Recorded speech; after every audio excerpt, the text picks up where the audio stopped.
Cricket প্রেমীদের জন্য বিশাল খবর। বিসিবি অবশেষে ঘোষণা করেছে 2026 সালের বাংলাদেশ প্রিমিয়ার লিগ বা বিপিএল এর নতুন সময়সূচি। এবার আরও আগে ভিন্ন সময়ে নতুন চমক নিয়ে মাঠ কাঁপাতে আসছে 8 দলের রোমাঞ্চকর যুদ্ধ। বিদেশি তারকারা থাকবেন তো, ম্যাচ হবে কোথায়, আর কোন দিন গ্যালারিতে উঠবে তুমুল হুল্লোড়, সব জানতে অবশ্যই পুরো ভিডিওটি শেষ পর্যন্ত দেখতে থাকুন।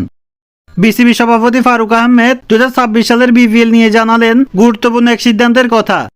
ফারুক আহমেদ বলেন, প্রতি বছর বিপিএল এর সময় বিশ্বজুড়ে চলতে থাকে আইপিএল, পিএসএল, আর সেখানে ঘটে বিপিএল এর সবচেয়ে বড় সমস্যাটি, সারা বিদেশি খেলোয়াড়রা তখন ব্যস্ত থাকেন অন্য লিগে, আর যারা আসে তারা কয়েকটা ম্যাচ খেলে বিদায় নেন। ফলে দলগুলো দুর্বল হয়ে পড়ে, টুর্নামেন্ট হারায় উত্তেজনা। এই সমস্যা কাটাতে বিসিবি এবার নিচ্ছে সাহসী এক পদক্ষেপ। 2026 সালের বিপিএল শুরু হবে 2025 সালের নভেম্বর মাসের একদম শুরুতে, যখন অন্যান্য লিগ বন্ধ থাকবে। তখনই মাঠে গড়াবে বাংলাদেশ ক্রিকেটের উৎসব। এবার আমরা বিপিএল এ দেখতে পাবো অস্ট্রেলিয়া, নিউজিল্যান্ড, ইংল্যান্ড, দক্ষিণ আফ্রিকা ও পাকিস্তানের মতো বাঘা বাঘা তারকাদের। তাদের সঙ্গে মাঠে নামবে দেশের প্রিয় মুখগুলো।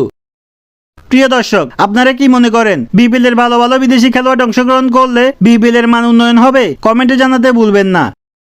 এই ধরনের আরো ভিডিও পেতে আমাদের চ্যানেলটি সাবস্ক্রাইব করে পাশে থাকুন।